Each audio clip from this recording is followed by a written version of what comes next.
తిరుమల శ్రీ వెంకటేశ్వర స్వామి ప్రసాదం వివాదాస్పదమైన విషయం మనకందరికీ తెలిసిందే.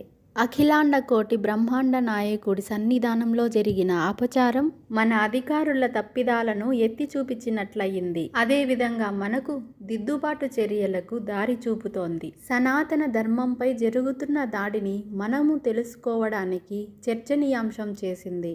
పుస్తకాలకు పరిమితమైన లౌకికవాదాన్ని ఈరోజు మనం అందరూ తెలుసుకోవాల్సిన అవసరాన్ని తీసుకుని వచ్చింది.